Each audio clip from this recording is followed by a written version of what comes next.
my sisters. I am Parker Wolf, aka Big Boo Butch. I'm here to talk a little bit about Big Boo Butch and the Facebook groups that I have started.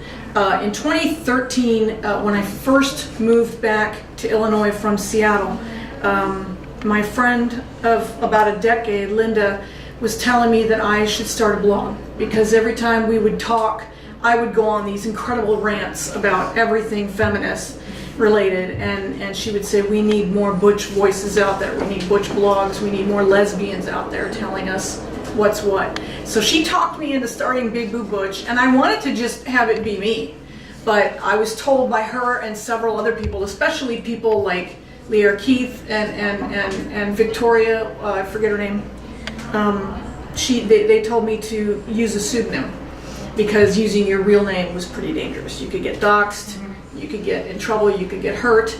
So Linda and I were bouncing names off each other, and of course Orange is the New Black was new back then, and we knew about Big Boo, so she was like, how about Big Boo Butch? I said, perfect, let's do that.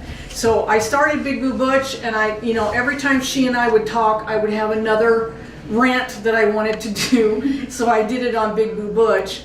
And but when we hit Mishfest in 2015, she inadvertently started telling people she started telling women that I was Big Boo Butch. So I was like, you know what? Enough people know now, let's come out. So I came out as me, and I've had no backlash at all, which is amazing to me, because it's so easy to find me. I'm a disabled vet, and no one can touch my vet money.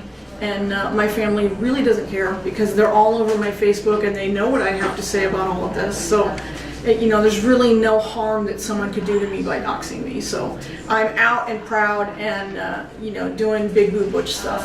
The only problem is that she was like she was my discipline. Do you know what I'm saying? Like, she was the one who was like giving me topics and talking to me about these topics and helping me figure out what I wanted to say, and then I would do it. And because she was always telling me, do it, right about that.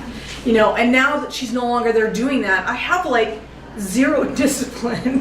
So sometimes I write, you may have noticed that I've gotten down to like once or twice a month, when I was doing it several times a month. So that's because I have no discipline anymore. So I've been looking for that same kind of friendship where I could bounce ideas off of each other, and they could kind of, spur me on and say, let's write about that, let's talk about that. So I've been looking for that, but it's hard to find, because, everybody's doing their own thing, you know what I mean? So that, if they're gonna rant about it, then they want to do it on their own blog, you know what I mean? So, but also in 2013, I started discussing gender critically on Facebook. I felt there was already a discussing gender critical and identity or something like that, a really large group, but they accepted everybody, including men and trans. And I thought, well, maybe women want their own closed group to discuss transgender issues. So I made that group, and it just took off, because women really did want to talk about those issues, but they didn't want to be called bigots and all these other names, because they were talking about trans issues, and they didn't want people knowing what they were saying. So they wanted a private group, because the other group was open. So it wasn't like a competition for the other group, it was like an alternative for the other group. Like, you could be literally in both groups, you know what I'm saying? So after DGC, a couple of years after discussing gender critically, I saw that there was a need for a space for new radical feminists and for lib femmes who were really curious and wanted to learn about radical feminism, because they had been called a TERF or something, and they really wanted to know what was going on. So I created Radical Feminism 101. And that one really took off like a shot. I think we're up over 820 members now, and it's been a little over a year, because it's really taken off. Lib femmes are really curious about radical feminism. We've had very few women that we've had to take out, because they were hell-bent on trying to convert us back to lib feminism, you know what I'm saying? So we had to remove some of those women, but it's really been a great group, because a lot of women have been able to really learn about radical feminism and really like solidify their own beliefs and their own feelings about radical feminism and feminism in general. I also created Lesbian Radical Feminism 2.0, because the first one, Lesbian Radical Feminism, doesn't have an admin anymore. It says it has an admin, but it doesn't because her Facebook was deactivated. So nobody's running the show there. It's just a free-for-all in there. Anybody can get in, men, trans, it doesn't really matter who they are. Anybody can look at it, and then do screenshots and take it elsewhere. So I was like, okay, if you guys want like a moderated group where I'm vetting people and I'm making sure that one, they're lesbians, and two, they are radical feminists, not curious, not learning, but they are radical feminists, then I can create that group for you. And a bunch of women said yes. So I created that group. That's maybe 6 months ago, I think. It's got a little over 200 members. So those are the 3 that I've created along with Big Boo Butch. I also do vlogs. I don't know if some of you have seen my videos on YouTube. I've only done 3. It was in 2017. I really wanted to do like 1 a month, but again, 0 discipline. So it's been really hard for me. Even when I think of something, I'm like, I'd rather watch this movie. Do you know what I'm saying? No discipline whatsoever. So it's been really hard. But I also help Allie B run Radical Feminist Theory, which is a higher group, where you have to have a larger level of radical feminism. You really have to know your theories, because we're in there to really discuss radical feminist theories. So the posts, like discussing gender critically, the posts have to have verbiage with them. So you're telling them what this link is about, or what this picture is about, or what this video is about, and you're starting a conversation so that other women can join in and give their opinion through radical feminism analysis. That one's pretty huge. It's got about 1,200 members there. So, and as far as we know, they're all women.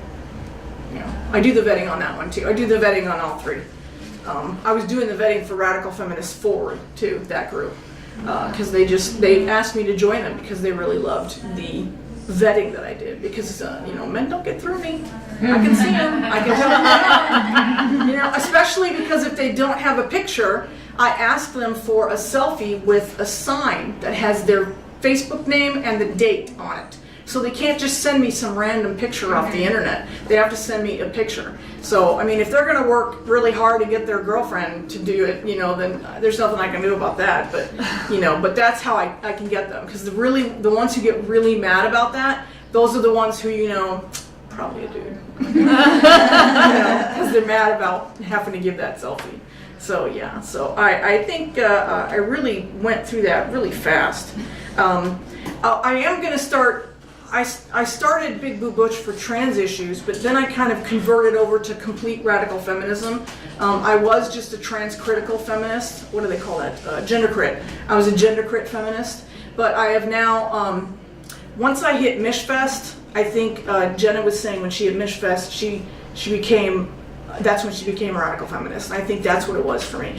I thought I was woman-centered before Mishfest, but once I got there and I was around those 6,000 women for 4 or 5 days, that's when I realized, oh, now I'm woman-centered. Now I know what that means. Now I'm all about my women. So even though the trans stuff gets more hits and more shares because people are so outraged at what I have to say, I do want to write about more lesbian stuff and maybe some other feminist stuff, but specifically lesbian stuff, because you're not reading that stuff anywhere. Right. Yeah. The media doesn't cover our deaths.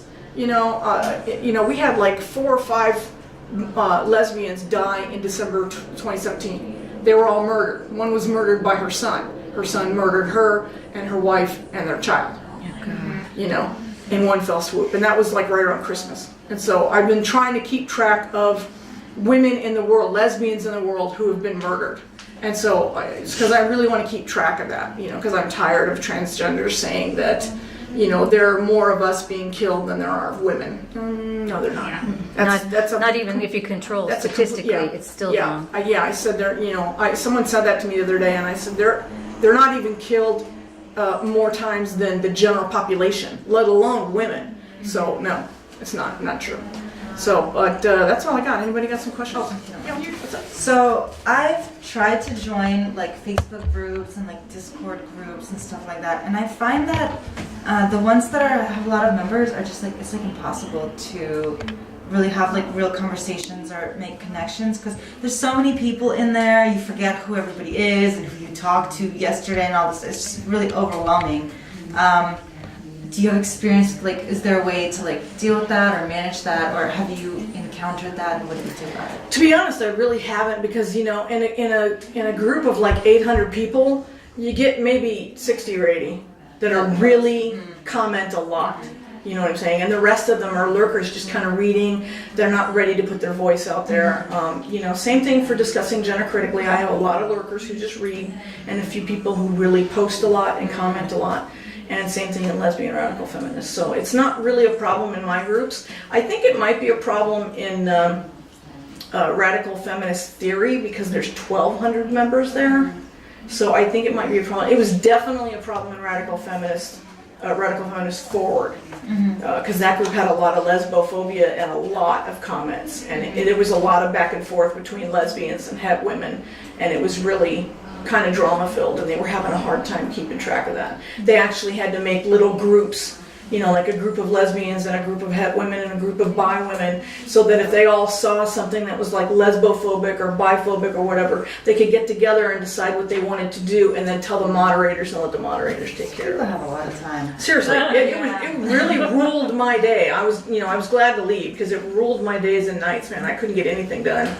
So, but other than that, I rely on women. I rely on women to report comments and posts that they don't like. Yeah, I had one just reported the other day that I had to take care of while I was here, because it was really inappropriate. So I had to delete it.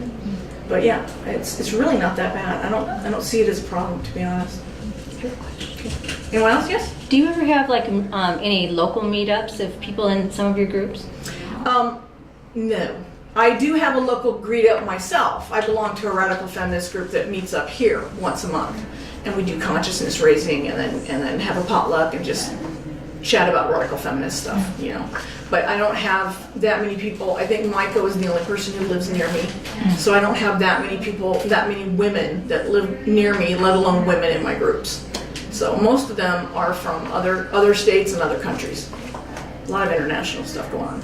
Yes. Can you talk more about your experience with the radical feminism? Wait, which one was it where the lib femmes came to ask questions? Yeah, Radical Feminism 101. Okay, that's what I thought, but then I was Yeah. second guessing myself. Like, what do they ask? Like, what are they interested in? Do you find that, like, once they go rad femme, they don't go back? Like, Well, I'm really weeding them out right now, because you know, I've been letting people lurk and go on and do what they do, but recently I've really been asking the tough questions to see who the lib femmes are that really are not going to change. They're not interested in changing, they're just interested in changing your mind. Right, So right. like I made a post on anti-BDSM, made one on anti-porn, prostitution, and stripping.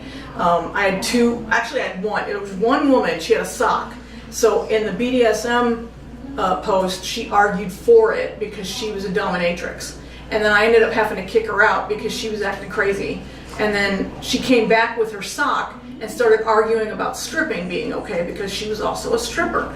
And so once I really listened to what she was saying and really read what she was saying, she sounded exactly like she did in the other thread, and I was able to boot her out. But you know, I did one on anti-capitalism, anti-marriage. That really brought out a lot of conversation.